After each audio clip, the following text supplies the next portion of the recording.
Why is it so hard to walk away from the person who hurt you the most? You know they're not good for you. You've replayed the betrayal 100 times, the lies, the neglect, the promises they made and broke with the same breath. And yet, you can't let go. Not fully, not really. You tell yourself you're done. You delete the pictures, you block the number, you swear you've moved on. But then late at night, something pulls at you, a scent, a song, a memory with sharp edges. And suddenly you're back there again, hurting all over, alone in a battlefield no one else can see. This isn't just heartbreak. This is war. And the enemy isn't them. The enemy is the version of you that still needs them.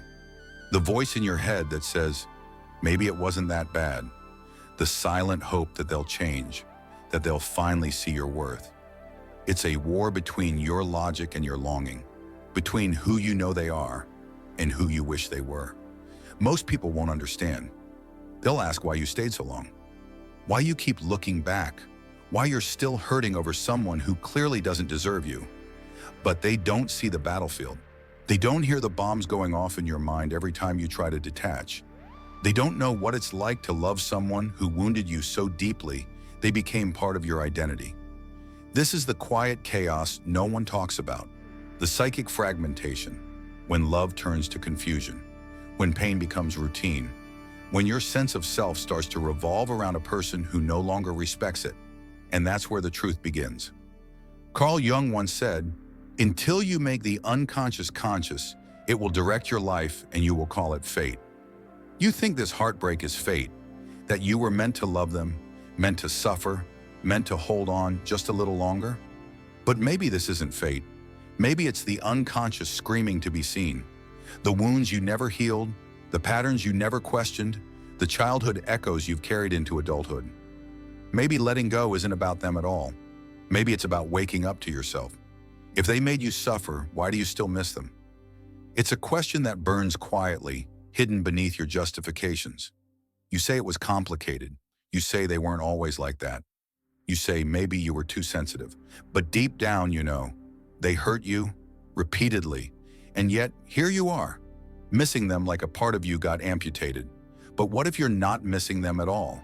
What if you're mourning something else entirely? But what if the person who hurt you the most was never the villain in your story, just the mirror? We've talked about pain, about betrayal, about survival. Are you ready to meet the self you abandoned for their attention?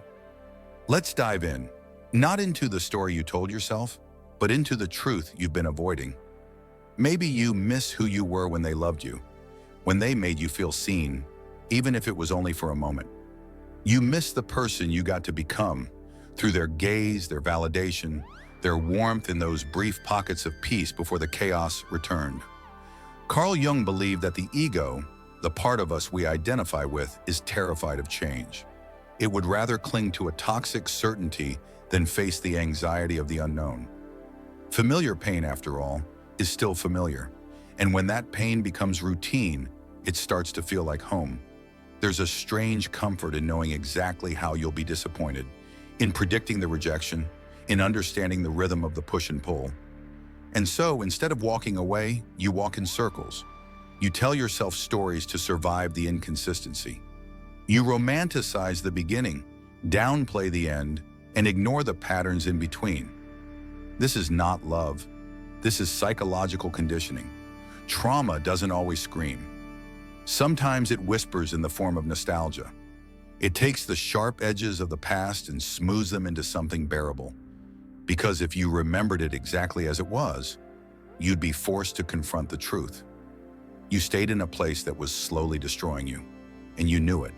But love makes you blind, not in the poetic sense, but in the neurological one. When you're attached to someone who both soothes and wounds you, your brain struggles to differentiate love from survival. The same person who causes your anxiety becomes the only person who can calm it, and that loop becomes addictive. You think you can't let go because the bond is real. But often, it's not a bond, it's a trauma echo, a reenactment of something older, deeper, maybe a childhood need that never got met. Maybe a wound that taught you pain was the price of affection. You don't miss them. You miss the hope, the illusion, the possibility of being enough to finally change them. The fantasy that this time would be different, but it never is, because they don't need to change for the cycle to continue. Only you do. So ask yourself again, do you miss them, or do you miss the way you used to feel when you pretended the hurt didn't matter? Let that question hang, because within it lies your first taste of freedom. What if the person who hurt you wasn't a mistake, but a mirror, a reflection of the parts of yourself you've refused to see, the parts you buried, denied, labeled as unlovable? What if they didn't just walk into your life randomly, but were pulled in by something deeper, something unconscious, something ancient? Carl Jung called it the shadow, the dark counterpart to the persona we show the world. It's not evil. It's not something to destroy. It's simply everything we disown. Our anger, our jealousy, our fears, our hunger for power, for validation, for control. The shadow is the sum of all the truths we hide, even from ourselves. And here's the twist. We don't escape the shadow by ignoring it. We attract it again and again. That's why the betrayal felt so personal. That's why their manipulation cut deeper than it should have. Because they weren't just anyone. They embodied something you had unfinished business with. Some echo of your childhood. Some archetype your psyche never got to integrate. They weren't your destiny. They were your lesson. Maybe they triggered your fear of abandonment because you've never fully healed from being emotionally neglected. Maybe they lied to you because deep down, you've always believed love must be earned through suffering. Maybe they were emotionally unavailable because you've never really let yourself be emotionally available to your own pain. We call them toxic, but they're often just the symptom. The real poison is the story you've been telling yourself since before you knew what stories were. Jung believed that what we fail to confront in ourselves will appear in the world as fate, and often that fate looks like a lover, a friend, a parent, someone who enters your life like a fire and leaves you sifting through ashes you don't understand. But those ashes hold a map back to you. We project our unconscious onto others, not just our fears, but our desires, our ideal self, our hidden longings. Jung called it the anima and animus, the inner feminine and masculine forces within each of us. When we fall in love, we're not just falling for them. We're falling for the parts of ourselves we've lost, the warmth we crave, the strength we suppress, the freedom we've been taught to fear. That's why letting go is so hard, because it feels like losing a part of you. And in a way, it is. You gave them your dreams, your secrets, your unfinished sentences. You made them the container of your unlived life. So walking away isn't just grief, it's fragmentation, a dismantling of the person you became through them. But here's the truth. They never held those parts of you. You just forgot how to hold them yourself. They mirrored your wounds, yes, but also your potential, the capacity to be whole, to confront your pain without needing someone else to carry it, to see your own darkness without shame, to reclaim the light without depending on someone else's approval. This isn't about blame, it's about awareness. Because when you finally stop asking, why did they do this to me? And start asking, what part of me called this in? You begin the work of reintegration, and that's where real freedom begins. Not when they apologize, not when they change, but when you no longer need them to. Because the peace you thought they held was always yours to begin with. You tell yourself it's love, but love isn't supposed to feel like this. Like walking on broken glass barefoot, every step slicing a little deeper. One moment you're flying, the next you're falling. They pull you close with words that sound like healing, then push you away with silence that screams. And still, you stay. Why? The answer is darker than you think, and more common than you'd like to admit. It's called trauma bonding.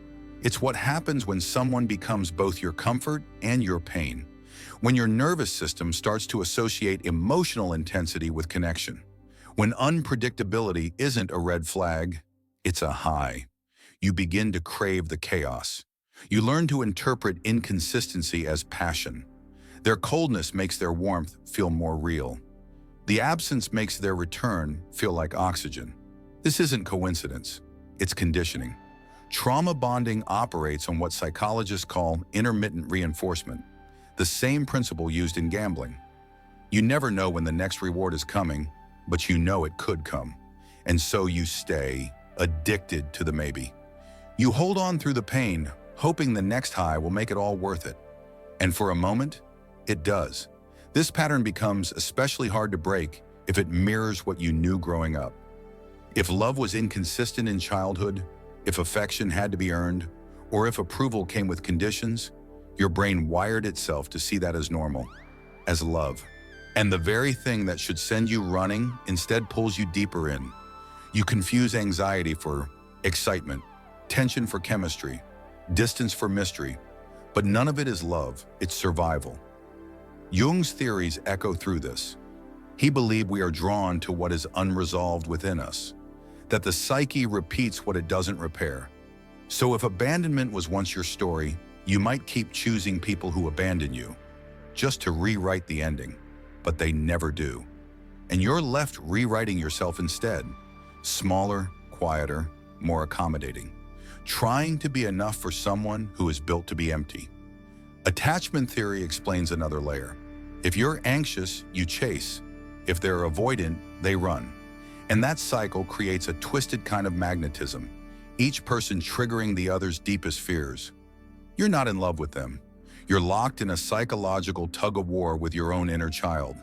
And here's the most confronting part. Sometimes we don't love the person. We love the version of ourselves we imagine we could be if only they loved us back. The story where we finally win, where the chaos calms, where we become worthy. But that story is a trap. So ask yourself, do you love them? Or do you love the pattern? Do you love the person? Or do you love the hope?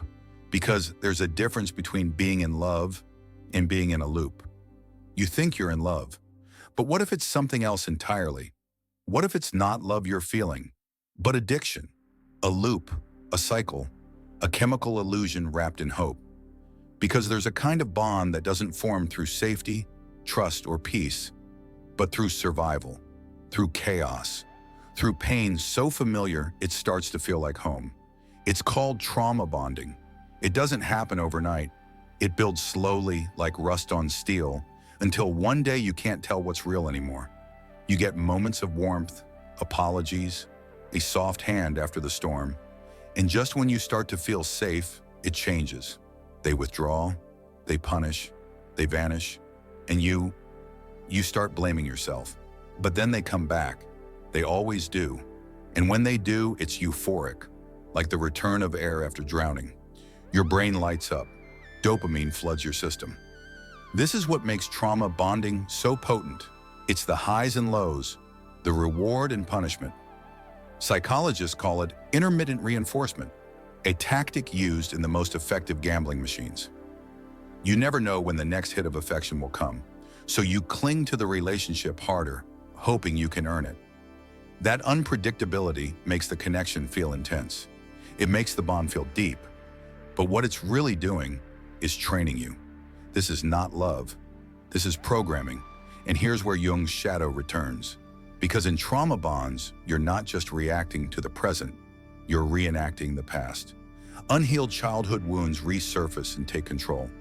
The same emotional patterns you once experienced from a parent, a caregiver, someone who made you feel unworthy, unstable, invisible, now appear in your romantic partner. Not because you chose it, but because your unconscious did. You're drawn to what is familiar, even if it's harmful, especially if it's harmful. Add modern attachment theory into the mix, and the picture sharpens. If you lean anxious, you fear abandonment. If they lean avoidant, they fear closeness. You chase, they retreat. You panic, they go silent, and the cycle continues. It becomes a dance of dysfunction. Two people reenacting their deepest fears and unmet needs without even realizing it. But here's the twist. You're not just addicted to them. You're addicted to the story they represent. The story where your love is enough to fix them. The story where they finally see you, choose you, change for you. The story where all your pain becomes meaningful because it leads to redemption. And so you don't let go, because letting go doesn't just mean losing them. It means giving up the fantasy, the dream, the version of you that finally becomes worthy through them. So stop and ask yourself, do you really love them? Or do you love the chaos because it silences the boredom inside you? Do you love them, or do you love the version of yourself you hope to become when they finally stay? Because there's a difference between being in love and being in survival mode. And sometimes the most dangerous prison is the one that looks like passion. Letting go is not just about moving on. It's not just deleting pictures or blocking numbers or telling your friends you're over it. It's something far more terrifying, far more profound. Letting go, truly letting go, is ego death. Because when someone hurts you deeply and you still love them, you didn't just build a relationship. You built an identity, a future, a version of you that made sense in the context of them, a version that believed, despite everything, that they would eventually come around, that they would see you, choose you, redeem you. When you let go, you're not just grieving them, you're grieving the life that never happened, the conversations that stayed in your head, the apology that never came, the transformation you waited for. You grieve the version of yourself who stayed loyal, patient, forgiving, because that version is also dying now, and in its place is silence, the absence of the story you told yourself to survive the pain. Carl Jung wrote extensively about individuation, the process of becoming whole, not perfect, not pain-free, but real, raw, integrated. He believed that wholeness doesn't come from light alone, but from embracing the shadow, from facing the grief you've buried, the anger you've silenced, the love you gave that was never returned. Ego death is not clean, it's not poetic, it feels like chaos, like collapse, because your sense of self, built around their potential, their validation, their presence, no longer works. You're not just breaking up with them, you're breaking up with the version of you that believed they were necessary for your happiness. And that is what makes it feel like dying, because a part of you is dying. But death in the Jungian sense is not an end. It's a transformation, a necessary descent into the underworld of your own psyche, where all the discarded pieces of you are waiting. The intuition you ignored, the boundaries you softened, the voice you muted, the you that existed before the pain. Letting go means choosing yourself, not the performative self you created for them, but the real self, the one that doesn't need to be chosen to feel worthy, the one that doesn't confuse love with waiting, or silence with mystery, or pain with proof. It means giving up on closure, not because you don't deserve it, but because you realize you create it, not with their explanation, but with your acceptance. Ego death feels like falling apart, but it's the beginning of falling into truth. It's violent, it's sacred, and it's how you're reborn. Not as someone who was saved by love, but as someone who saved themselves by finally letting go. There comes a moment when something shifts, not suddenly, not loudly, but quietly, like the silence after a storm. You stop checking your phone. You stop rehearsing conversations in your head. You stop imagining them realizing their mistake and running back to you. You stop needing them to. This is the beginning of transformation, the slow burn of emotional alchemy, where grief, instead of breaking you, begins to teach you. You realize that pain is not just something to escape, but something to understand. That every tear you cried was not weakness, it was truth. That the ache in your chest wasn't a sign to go back, it was a message from your soul, urging you to come home to yourself. Carl Jung believed in the process of integration, that to become whole, we must not reject our darkness, but welcome it. Let it speak. Let it show us what still hurts, what still needs tending. And in doing so, we turn wounds into wisdom, scars into stories, memories into mirrors. Detachment is misunderstood. It's not coldness. It's not indifference. It's not pretending you never cared. It's this: no longer needing someone to suffer before you can be free. You stop chasing, not because you stopped loving, but because you finally started listening to yourself, to the part of you that always knew this wasn't enough, that always felt the imbalance, that always whispered you deserve more, even when you didn't believe it. You stop explaining, not because you ran out of words, but because you realized your worth was never up for debate. You stop hoping they'll return, not because you stopped longing, but because you started remembering that your life is not a waiting room, that love does not require a witness to be valid. Healing doesn't mean forgetting. It means remembering everything, clearly, completely, honestly, without needing it to change. It means letting the past be what it was, so the present can be what it is. You carry the memory, yes, but not as a chain, as a compass, not as proof of your failure, but as the evidence of your growth. Letting go, when done with truth, is not weakness.